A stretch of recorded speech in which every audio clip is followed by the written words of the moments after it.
नमस्कार। अब तक आपने झारखंड के चुनावों पर कई सारी चीज़ें पढ़ ली होंगी, सुन ली होंगी, लेकिन ज़मीनी हकीकत क्या है, ग्राउंड पर हुआ क्या, इसके बारे में अगर आप सबसे ऑथेंटिक बात करना चाहते हैं तो उसके लिए आज हमारे साथ प्रोफेसर हरीश्वर दयाल जी हैं, इकोनॉमिस्ट हैं, सीनियर। आपका स्वागत है सर। प्रभात खबर। नमस्ते। मिथिलेश जी भी हमारे साथ हैं, सीनियर सहयोगी हमारे। चलिए चर्चा शुरू करते हैं।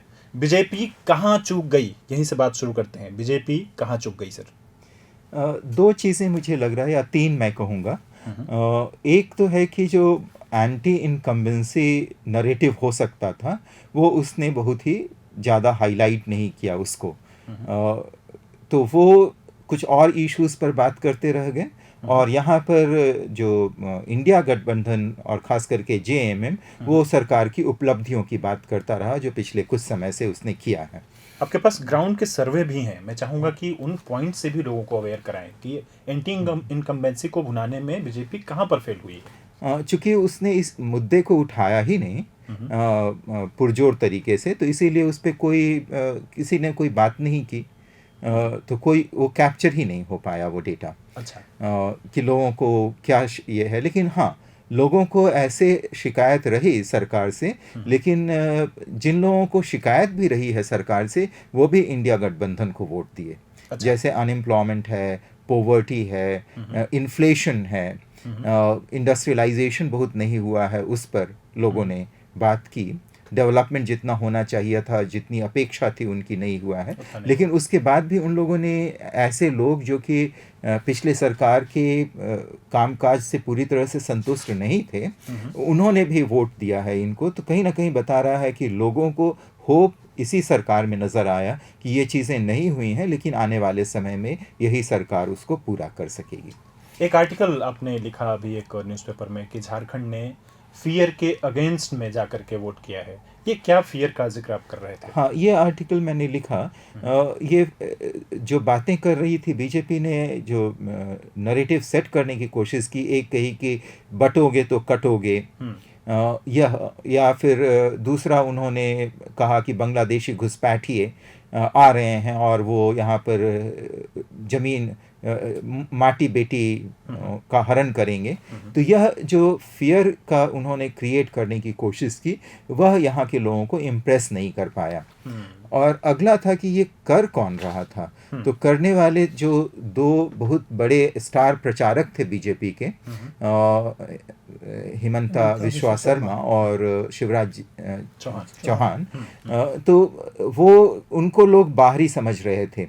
और यहाँ पर बाहरी और भीतरी का इशू हमेशा से पुराना रहा है, तो वह भी इम्प्रेस नहीं कर पाए। लोगों को लगा कि अच्छा, ये लोग आएंगे तो बाहरी लोगों का इन्फ्लुएंस यहाँ पे बढ़ेगा। और इसके अगेंस्ट अगर देखें तो जेएमएम हमेशा ट्राइबल आइडेंटिटी, झारखंडी आइडेंटिटी, ज़मीन के मुद्दे, इसकी बात कर रहा था। तो लोगों को लग रहा था कि वो यहाँ पर ज़्यादा सुरक्षित रहेंगे, उनकी आइडेंटिटी यहाँ पर बरकरार रहेगी। मिथिलेश जी की तरफ चलते हैं। मिथिलेश जी, आपने पूरा चुनाव पहले दिन से कवर किया है और जन कल्याणकारी नीतियों पर आर्टिकल भी है सर का, उसके बारे में भी मैं चाहूँगा कि आप सर से एक बार डिस्कस करके उन जन कल्याणकारी जो राजनीतिक चीज़ें हुई या जो योजनाएं का जिक्र हुआ, बार बार सर भी बता रहे हैं, उनका असर, एक्चुअल असर के बारे में थोड़ा सा बातचीत करें सर से। सर, सबसे पहले हम लोग बात करते हैं जो सबसे ज़्यादा चर्चित जो योजना रही सरकार की, वो मैया सम्मान योजना की सबसे ज़्यादा चर्चा हुई। सरकार ने भी की और जनता के बीच भी उसका असर बहुत हद तक लगता है देखा गया। आपके आर्टिकल में भी दिख रहा है। हाँ। कि मैया सम्मान योजना का असर रहा। हाँ। किस तरह से मैया सम्मान योजना को पेनिट्रेट किया गया। हाँ। और उसका कितना ज़्यादा लाभ इनको मिला, इसके बारे में दर्शकों को बताइए। हाँ, ये एक्चुअली मैया सम्मान योजना एक तरह का समझिए कि कहीं ना कहीं सिद्ध योजना थी। दूसरे राज्यों ने इसे अपनाया था और उसको फ़ायदा हुआ था, इलेक्टोरल बेनिफिट हुआ था। तो यह शुरू किया गया यहाँ पर, और इसका रजिस्ट्रेशन काफ़ी प्रोएक्टिवली किया गया। सरकारी तंत्र इसमें लगा हुआ था और ये ठीक इलेक्शन के कुछ पहले से शुरू हुआ। और लोगों को रजिस्ट्रेशन काफ़ी अच्छा हुआ, इसमें लोगों को पैसा जाना शुरू हुआ। अगस्त महीने से लोगों के अकाउंट में पैसा लड़कियों या महिलाओं के अकाउंट में पैसा जाना शुरू हो गया। तो एक एविडेंस क्रिएट हो गया कि हाँ, पैसा तो आना शुरू हुआ है।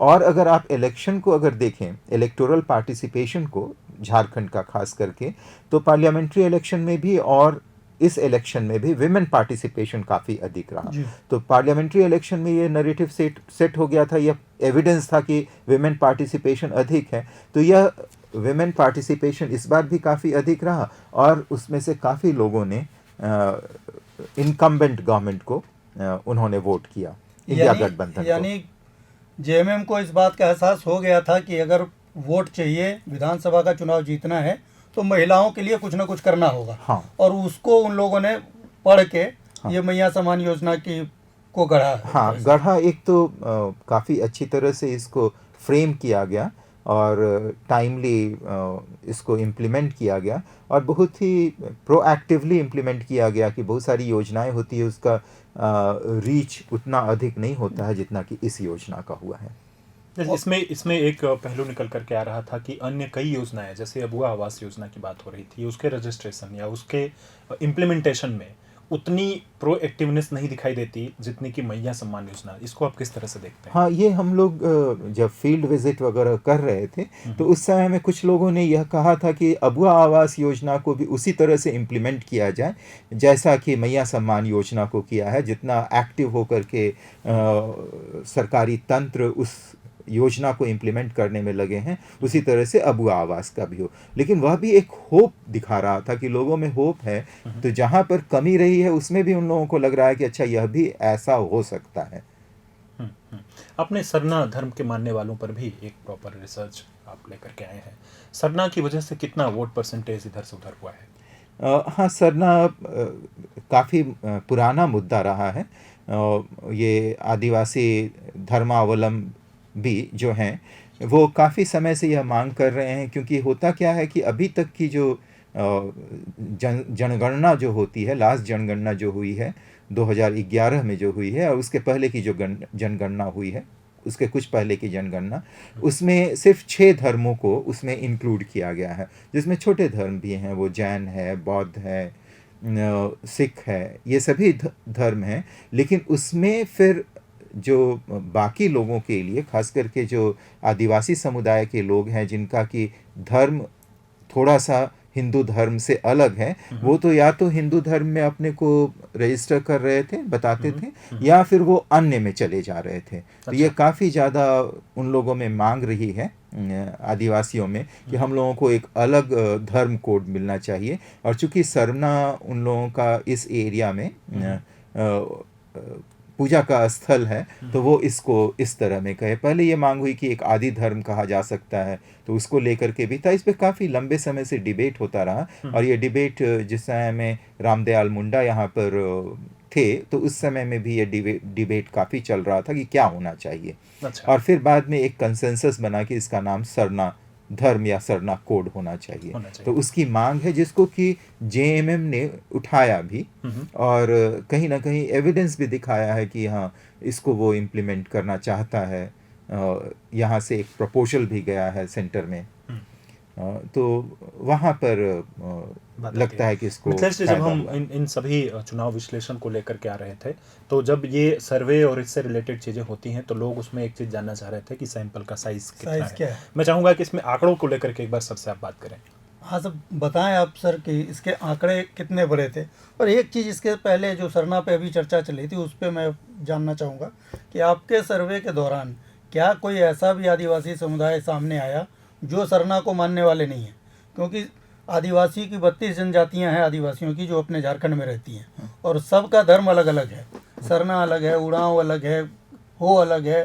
तो वो सारे लोगों को क्या सरना धर्म कोड से जोड़ दिया जाएगा, या फिर सबकी अपनी अपनी आइडेंटिटी बनी रहेगी और जो सरना है बस वो सरना अपनाएंगे? कैसे इसको सरकार इम्प्लीमेंट करना चाहती है? तो लोगों में इसका क्या वो रिएक्शन है? हाँ, बाकी जो धर्म हैं वो तो रहेंगे ही, उसके साथ एक और धर्म कोड ऐड हो जाएगा उसमें, जो आने वाला। नहीं, जो धर्म है वो तो हैं, मैं सरना कोड की बात कर रहा हूँ। सरना कोड आदिवासियों के लिए मांगा जा रहा है। हाँ। और आदिवासियों में ही कई ऐसे हैं, ऐसी जनजातियां हैं जो सरना को नहीं मानती है, उनका अपना कुछ और है। हाँ, हो सकता है, तो हो सकता है, जनजातियों के आधार पर तो नहीं है। सरना शब्द ज़्यादा यहाँ पर यूज़ होता है, ये छोटा नागपुर वाले इलाके में, इसी चीज़ को जहीर स्थान कहते हैं संथाल परगना में। लेकिन एक आइडेंटिटी की बात है कि एक धर्म जो कि वो कह रहे हैं कि हिंदू धर्म से थोड़ा सा अलग है, जहाँ पर हम लोग नेचर वर्शिपर हैं, जहाँ पर कुछ और चीज़ें हैं, जहाँ पे पाप पुण्य या स्वर्ग नरक का वो बोध नहीं है जो कि हिंदू धर्म में है। तो इसीलिए वो चाह रहे हैं कि एक सेपरेट आइडेंटिटी हो। बहुत सारे हिंदू ऑर्गेनाइजेशन है जो इसको अपोज भी करते हैं कि नहीं, उनका धर्म जो है वो हिंदू धर्म से काफ़ी मिलता जुलता है, तो ये कहीं ना कहीं हिंदू धर्म को विभाजित करने वाला होगा। लेकिन अंतर है दोनों में, जैसे कि वर्ण व्यवस्था है हिंदू सिस्टम में, इनमें नहीं है, वो हायरार्किकल सिस्टम नहीं है यहाँ पर।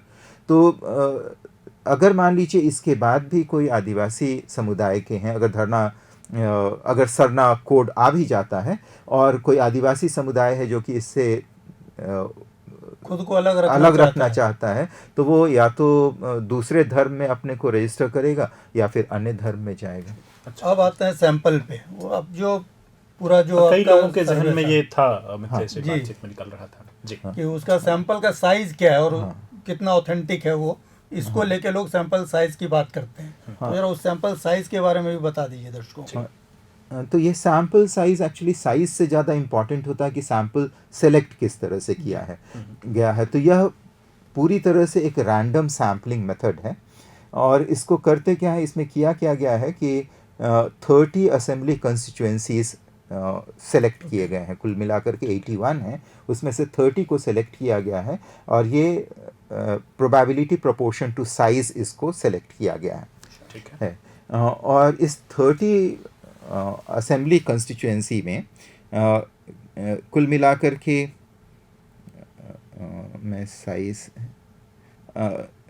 कुल मिलाकर के पोलिंग स्टेशन 151 हो रहे हैं 30 में। अच्छा। तो काफ़ी बड़ा साइज़ है और कुल मिलाकर के देखें तो 3000 से ज़्यादा रिस्पोंडेंट हैं जिनको कि कैप्चर किया गया है।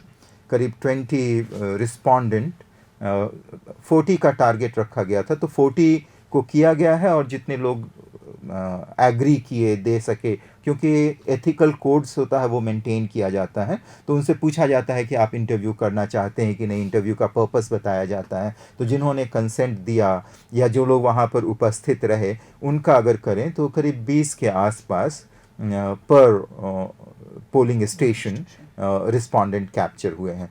ज़रूरी नहीं है कि 20 ही हुए हैं, कहीं अधिक है कुछ कम है, लेकिन ऑन एन एवरेज मैं कह रहा हूँ। तो 3000 से ज़्यादा रिस्पोंडेंट कैप्चर हुए हैं और रिस्पोंडेंट्स को और पोलिंग स्टेशन को सेलेक्ट किया गया है on the basis of systematic random sampling. तो काफ़ी प्रूवन मेथड है। और फिर हम लोग देखते हैं कि एफिशिएंसी ऑफ सैम्पल का रिज़ल्ट। तो हम लोग देखते हैं कि ये तो सैम्पल है और बहुत बड़ा सैम्पल हम फिर भी नहीं कहेंगे इसको, लेकिन किसी राज्य के लिए काफ़ी बड़ा है।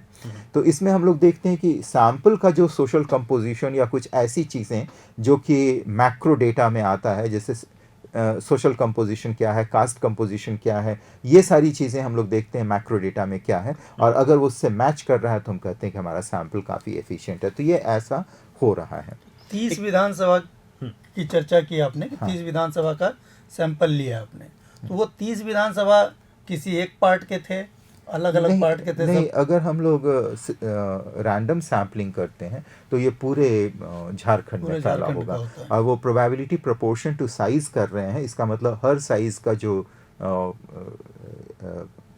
ये असेंबली कंस्टिट्यूएंसी है वो प्रॉपर्ली रिप्रेजेंट हो जाता है। ओके। इसमें एक चीज़ आती है कि चुनावी सर्वे जो किए जाते हैं, आप लंबे समय से कर रहे हैं, आपने इससे पहले के चुनाव में भी किए हैं, इसका जो इम्पैक्ट हम देखते हैं, जो चुनावी सर्वे फिर वो लोगों के सामने आते हैं, उससे लोगों की जानकारी बढ़ती है, ख़ास तौर पर उन लोगों की जो कई बार सिटी से बाहर या इस राज्य से बाहर रह रहे होते हैं। तो उनके लिए मैं ये जानना चाहूँगा कि चुनावी सर्वेस के महत्व को लेकर के आप जरा एक बार लोगों को बताएं। ये चुनावी सर्वे कई तरह का होता है। एक तो आप देख रहे हैं एग्जिट पोल होता है, तो हम लोग उसमें नहीं हैं।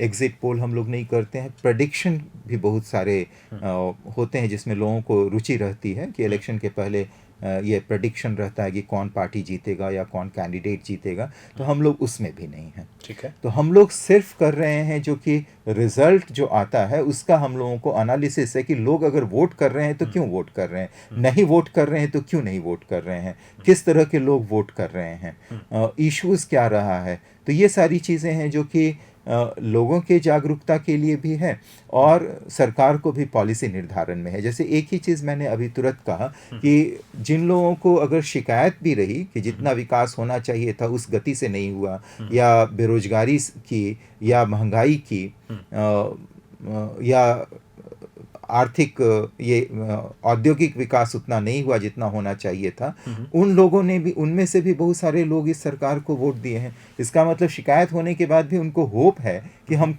यह सरकार हमारा विकास करेगी। तो ऐसे मुद्दे हैं जो कि यह सरकार इस बार एड्रेस कर सकती है।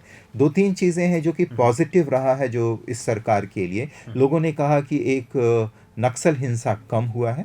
इस पे काफ़ी ज़्यादा परसेंटेज है कि जो लोग कह रहे हैं कि नक्सल हिंसा इस अवधि में कम हुआ है। ठीक है।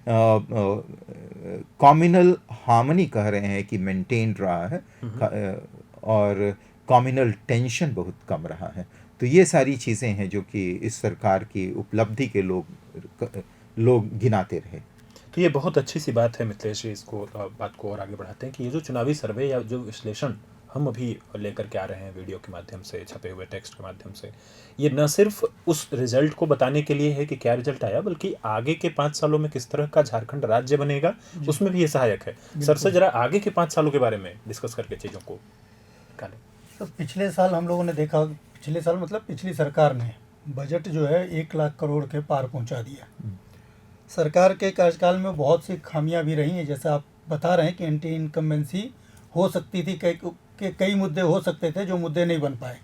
मसलन बेरोज़गारी का मुद्दा एक बहुत बड़ा मुद्दा है। सरकार ने हर साल 5 लाख लोगों को रोज़गार देने का वादा किया था, सरकार पूरे नहीं कर पाई। तो हम ये जानना चाहेंगे कि वो 5 साल जो सरकार रोज़गार नहीं दे पाई, बार बार ये कहना कि कोरोना कोरोना, और बाकी अन्य राज्यों में भी कोरोना था, कोरोना तो पूरी दुनिया में थी। वैसे समय में हमारे राज्य में ज़्यादातर नौकरियां नहीं मिल पाई लोगों को, और सरकार ने एक बार फिर से वादा किया है कि 25 लाख नौकरी तो नहीं दे पाई सरकार, अब 10 लाख रोज़गार देने की बात करके आ रही है। तो कैसे देखते हैं बजट को बैलेंस कैसे करेगी ये सरकार, क्योंकि मैया सम्मान योजना का एक बोझ, अतिरिक्त बोझ है। 1000 रुपये से आपने शुरू किया था, बीजेपी आई तो उसको 2100 रुपया कर दी, आपने उसको काटने के लिए उसको 2500 रुपया कर दिया, यानी 2.5 गुना बोझ तो आपके ऊपर ये अब खुद का बढ़ जाएगा। प्लस 10 लाख लोगों को आप रोज़गार देंगे, उसका बजट अलग होगा। अब हुआ स्वास्थ्य योजना लाना है, अब हुआ आवास योजना लाना है, तमाम तरह की योजनाएं हैं। तो किस तरफ जाएगा फिर अपना झारखंड, और इसका बजट साइज़ कितना बढ़ जाएगा इस साल आने वाले दिनों में? पहली चीज़ तो मैं कहूँगा कि ज़्यादातर अगर आप मुद्दे देखें तो उसमें या तो हमारा राज्य अन्य राज्यों के बराबर ही कर रहा है, और कई चीज़ों में वो बेहतर भी कर रहा है। जैसे बेरोजगारी में मैं कहूँ कि ये नहीं कहूँगा कि हाँ सिर्फ इस राज्य में है बेरोजगारी, लेकिन अन्य राज्यों में भी है। कोविड का प्रभाव काफ़ी व्यापक रहा था। उस समय में अगर आप देखें तो इनकम डिक्लाइन किया सभी जगह, राज्य का इनकम, जीएसडीपी और जीडीपी भी डिक्लाइन किया। लेकिन अगर देखें कोविड मैनेजमेंट को, तो हमारा राज्य अन्य राज्यों की तुलना से बेहतर किया कोविड मैनेजमेंट, और हमारे यहाँ आय भी उतनी नहीं डिक्लाइन की जितना कि अन्य राज्यों में किया, देश में किया। तो ये रहा है। लेकिन अगर बजट की बात करें तो चीज़ों को बैलेंस किया जाएगा। इसका भी असर अगर मैं कहूँ कि जो जन कल्याणकारी योजनाएं हैं, समाज कल्याण की जो योजनाएं हैं, जिसमें मैया सम्मान योजना भी है या अन्य योजनाएं हैं, इसका भी असर आय को और विकास को बढ़ाने वाला होता है। जैसे ये पैसा कहाँ जा रहा होगा ये बाद में स्टडी का विषय होगा कि जब पैसा गया है, लेकिन मार्केट में ये जब पैसा जा रहा है तो हम लोग कहते हैं मल्टीप्लायर इम्पैक्ट पड़ता है उसका, मांग बढ़ाएगा और मांग कई गुना बढ़ जाता है, जिसको मल्टीप्लायर कहते हैं। ये मार्जिनल प्रोपेंसिटी टू कंज्यूम पे डिपेंड करता है, लोग कितना कंज्यूम करते हैं, जो कि हमारे जैसे राज्यों में अधिक है। तो इसका असर पड़ेगा आय को बढ़ाने में। और इसका अगर मान लीजिए अच्छी तरह से व्यवहार होता है तो यह कहीं ना कहीं शिक्षा में बढ़ावा होगा। ये पैसा खर्च कहाँ से होगा, तो कई जो लड़कियां हैं वो इसमें अपनी शिक्षा के लिए इसको खर्च करेंगी, स्वास्थ्य के लिए इसको खर्च किया जाएगा। तो अगर इसका पॉजिटिव यूटिलाइजेशन होता है, जो कि यूजुअली समझा जाता है कि जो महिलाएं हैं और लड़कियां हैं वो ज़्यादा रिस्पॉन्सिबल होती हैं पैसा खर्च करने में, कि बहुत सारी चीज़ें जो गलत हैबिट्स हैं, वो अल्कोहलिज्म वगैरह, ये सारी चीज़ें काफ़ी कम रहती हैं महिलाओं में। तो अगर इसका पॉजिटिव यूज़ होता है तो डेफिनेटली अर्थव्यवस्था हमारी मजबूत होगी, समाज हमारा अच्छा होगा। जन कल्याणकारी पे एक सवाल और लेते हैं। जन कल्याणकारी के बीच और लोक लुभावन के बीच एक बारीक सी लाइन होती है। कई बार जब हम जन कल्याणकारी काम कर रहे होते हैं, और सबके साथ ऐसा, अन्य सरकारों के साथ भी है, राज्यों में भी केंद्र में भी, तो वो लौट करके एक डिस्कशन को जन्म दे देता है कि फ्रीवीज को बढ़ावा देना या लोगों को वहीं मुफ्त में पैसे दे देना, जिसकी वजह से लोग एक किस्म से, कई सारे लोग इसमें, जब हम ग्राउंड पे जा रहे थे तो किसी ने, महिलाओं ने कहा भी कि हमें फ्री का पैसा नहीं चाहिए हमको, तो आप काम दीजिए। तो इन दोनों में जो अंतर है, ज़रा उसको स्पष्ट करें लोगों के लिए। ये हाँ, योजनाओं पे निर्भर करता है कि अगर मान लीजिए आप दे रहे हैं ऐसे ही पैसा जिसका कोई पर्पस नहीं है और उसको अगर प्रॉपरली नहीं यूटिलाइज किया जाता है, तो डेफिनेटली उसको हम लोग लोक लुभावन ही कहेंगे। लेकिन बहुत हद तक उसके यूज़ पे डिपेंड करता है और इंटरप्रिटेशन पे डिपेंड करता है कि बहुत सारे लोग हैं, कहीं ना कहीं एक क्लास डिफ्रेंसिएशन है कि ये दिया जा रहा है उन लोगों को जिनके पास पैसे कम हैं और ऐसे भी डिप्राइव्ड हैं। तो डिप्राइव्ड लोगों को अगर दिया जा रहा है और वह भी किसी अच्छे व्यवहार के लिए दिया जा रहा है, तो हो सकता है कि इसका व्यवहार अच्छा हो। तो कुछ समय के बाद, अभी तो तुरंत शुरू हुआ है, अगर मान लीजिए 4-5 साल के बाद इसका अध्ययन हो कि इसका इम्पैक्ट क्या पड़ा, यूटिलाइजेशन क्या हुआ पैसे का, तब लगता है कि ये बात ज़्यादा अच्छी तरह से समझ में आएगा कि ये था क्या। निसंदेह हम ये उम्मीद लगाएंगे कि जिस तरह से आपके निर्देशन में कई तरह के अध्ययन, शोध और रिसर्च होते रहे हैं, तो निसंदेह इस पर भी आने वाले दिनों में जब इसका थोड़ा सा डेटा क्लियर होगा, क्योंकि अभी कुल 4 महीने ही आई थिंक हुए हैं, 3-4 महीने ही हुए हैं, तो फिर हम उस पर और आगे चर्चा कर रहे होंगे। मिथिलेश जी, एक बार जो झारखंड का चुनाव है और उसमें जो अंदाज़ा लगाया था भारतीय जनता पार्टी ने कि 50 सीटें तो कहीं नहीं गई हैं, ये एक प्रायर अंदाजा था। और भारतीय जनता पार्टी के बारे में कहा जाता है कि बहुत शोध वाली पार्टी है, उसे ज़मीनी हकीकत पे काफ़ी वो लोग दावा करते हैं कि हमारी अपनी टीमें हैं और हम जाए। उनके शोध और सर के शोध में जो फ़र्क है, आपके पास एक क्लैरिटी है कि किस वजह से वो लोग पिछड़े, तो इसके बारे में हम चाहेंगे कि आप खुद भी और एक बार सर से बात करके देखें कि जो ज़मीनी सर्वे हैं उनमें गैप क्या रह जाता है। भाई, एक पार्टी है वो भी सर्वे करवा रही है, और उसके सर्वे में और एक इंडिविजुअल जब सर्वे करते हैं तो उसमें जो फ़र्क आता है, कहाँ पे गलती हो जाती है, मेथोडोलॉजी में कहाँ पे जाके चीज़ें छूट जाती हैं। तो इसमें पहले तो हम आपको बताएं कि जो मेथोडोलॉजी है इनकी, बीजेपी का जो कल्चर है वो पूरी तरह से कॉरपोरेट कल्चर है, सबको पता है। तो वो उस हिसाब से पूरी दुनिया को देखते हैं। अच्छा। और जो झारखंड की पार्टी है वो झारखंड तक ही सीमित है अभी, तो उनको वो नॉलेज अभी नहीं हुआ है, कॉरपोरेट की नहीं बन पा रहे हैं। हालांकि कांग्रेस के सपोर्ट से उनके पास कॉरपोरेट का भी ज्ञान हो गया और जो ज़मीनी हकीकत है उसका भी इन लोगों के पास ज्ञान रहता है। क्योंकि आप देखेंगे कि झारखंड में बीजेपी के लिए किन लोगों ने प्रचार किया। मोदी जी आए, अमित शाह आए, नड्डा जी आए, हिमंता बिस्वा शर्मा ने 3 महीने तक कैंप किया, शिवराज सिंह चौहान ने 3 महीने तक यहाँ पे कैंप किया।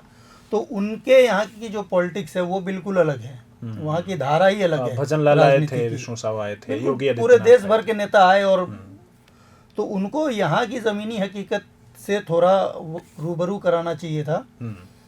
तो 3 महीने तक तो रहे ही है हिमंता बिस्वा शर्मा, लेकिन उनका कांटेक्ट किन लोगों से था? उनका कांटेक्ट बाबूलाल मरांडी से था और चंपाई सोरेन से था। संथाल परगना में चले जाइए तो किसी बड़े नेता से था। जहाँ भी गए वो बड़े नेताओं से, वो एक कॉरपोरेट का व्यक्ति जब जाता है तो मैनेजर से बात करता है, उसके बाद चला आता है। बट जब आप झारखंड मुक्ति मोर्चा की बात करेंगे, इसमें मैं कांग्रेस को शामिल नहीं करता हूँ, क्योंकि कांग्रेस जेएमएम के कंधे पे चढ़ के पूरा चुनाव लड़ी है, उसका अपना बहुत बड़ा स्टेक यहाँ कुछ था नहीं। तो यहाँ के लोगों ने उस तरह से ज़मीन पे जाके, ज़मीन के लोगों से जाके बात करते हैं। वो संवाद, कल्पना सोरेन जिस तरह से संवाद करती थी लोगों के साथ अपने कैंपेन में, वो संवाद आप किसी और नेता का नहीं देख पाएंगे। आप आए, आपने घोषणाएं की और उसके बाद आप चले गए, लेकिन वो यहाँ आते थे, बताते थे कि हमने आपको ये दिया है, हम आपको ये देंगे। पूरी तरह से इमोशनल कनेक्ट था वो। कल्पना सोरेन जब आई राजनीति में तो उनके आंसू थे। उसके पहले अब हेमंत सोरेन का जेल जाना एक बहुत बड़ा वरदान साबित हुआ। लोकसभा चुनाव में भी और इसमें भी अच्छा। यानी तब भी से ये कैंपेन चल रहा था कि आपके आदिवासी बेटा को इन लोगों ने जेल में भेजा है, कि आप इनको वोट देंगे। तो अच्छा। वो नैरेटिव सेट कर दिया था उन्होंने। इन लोगों ने आदिवासी गैर आदिवासी का पूरा जो माहौल है वो कर चुके के थे। और आप ये समझिए कि 28 आदिवासी बहुल सीटें हैं झारखंड में। 28 में 2 सीट बीजेपी के खाते आई, बाकी 26 सीट पे हार यहाँ गई। पर ये पार्लियामेंट्री इलेक्शन में भी हुआ। वहाँ भी थोड़ा हुआ। सा मैं ऐड करना चाहूँगा उसमें। जी। एक है जो कि किसी भी पॉलिटिकल पार्टी का जो इंफॉर्मेशन कलेक्ट करने का तरीका होता है, जी, जी। वह होता है उसके कार्यकर्ता, उनके साथ मिलना, उनके साथ संवाद इस्टेब्लिश करना, एरिया में फील्ड में घूमना। तो ये वाला रहता है और ये कैंपेन के पहले शुरू हो जाता है। हाँ। तो एक वहाँ पर है कि जिस तरह का साइंटिफिक मेथड हम लोग यूज़ करते हैं वो कोई भी पॉलिटिकल पार्टी नहीं यूज़ करती है। अच्छा, अच्छा। दूसरा टाइमिंग का है कि हम लोगों ने अपना सर्वे किया है वो 12 तारीख से लेकर के 19 तारीख तक, अच्छा। जिस समय में वोट लोग या तो देने जा रहे हैं या दे चुके हैं। तो उस समय में कर रहे हैं तो उसका रिजल्ट कुछ तो और होता है। 13 और 20 को था इलेक्शन। हाँ, तो इसीलिए हमारा 12 से शुरू हुआ, एक दिन पहले से हम लोगों ने शुरू किया। अच्छा। और 19 तारीख तक हम लोगों ने इसको वाइंड अप कर लिया, क्योंकि हम लोग रिजल्ट के पहले एनालिसिस कर लेना चाह रहे थे इसको। तो उस समय तक चीज़ें ज़्यादा क्लियर हुई। जैसे आप अगर फील्ड में, आप लोग तो इलेक्शन के समय में जाते हैं, 5 दिन पहले भी लोग बहुत अच्छी तरह से एकदम डिसाइडेड नहीं रहते हैं कि किसको वोट दें। एकदम सच और है। पहले वाले रात में या इलेक्शन वोट दे देने के बाद उनका तय करते हैं। तरीका, उनका जो Thought process कहना वो होता change हो है, चुका होता हाँ, थॉट प्रोसेस चेंज हो चुका होता है और रिजल्ट उनको पूरी तरह से मालूम रहता है, वो सही जवाब दे पाते हैं। राइट। तो यह भी हम लोगों का था। कांग्रेस की अगर बात करें तो हम थोड़ा सा डिसएग्री करेंगे मिथिलेश जी से। अच्छा। कि कांग्रेस का और आरजेडी का अपना प्रभाव है। जैसे अगर आप देखें तो जेएमएम का इनिशियल अगर आप देखें तो जेएमएम 3 एम की पार्टी कही जाती थी, मांझी, महतो और मुस्लिम। तो ये 3 पार्टी में उसकी पैठ थी। और अगर ज्योग्राफिकल कवरेज देखें उसका तो वो संथाल परगना और कोल्हान बेल्ट था जहाँ पर कि इसका इन्फ्लुएंस था। लेकिन इन दोनों पार्टी के कारण अगर आप देखेंगे पिछले 2019 के इलेक्शन में भी या 2024 का पार्लियामेंट्री इलेक्शन में इसका इन्फ्लुएंस बढ़ा। तो ये जो वोट होता है जहाँ पर कि अगर जेएमएम के भी कैंडिडेट थे या कांग्रेस के कैंडिडेट थे तो एक दूसरे का अलायंस में एक दूसरे का वोट ट्रांसफ़र होता है वहाँ पर। तो इसका फ़ायदा उसको हुआ है जेएमएम को भी कि पलामू वाले एरिया में भी अगर आप देखें जो कि बीजेपी का कभी गढ़ माना जाता था, वहाँ भी इन लोगों ने एंटर किया 19 इलेक्शन में भी और उसके बाद के समय में भी। तो कंबाइंड असर कहेंगे ओके। सभी पार्टी एक सवाल ये आता है कि कुछ हिस्सों में बीजेपी जीती है। चलिए, अगर हम हमारे एनालिसिस में ये निकल करके आ रहा है कि जेएमएम की जो नीतियां हैं, खासतौर पे जन कल्याणकारी, वो नीतियां लोगों को अधिक प्रभाव उसने छोड़ा और वो ज़्यादा पैठ बना पाई लोगों के बीच में। पर जो भारतीय जनता पार्टी ने सीटें जीती, वहाँ पर क्या स्थिति थी आपके सर्वे में अगर ये निकला?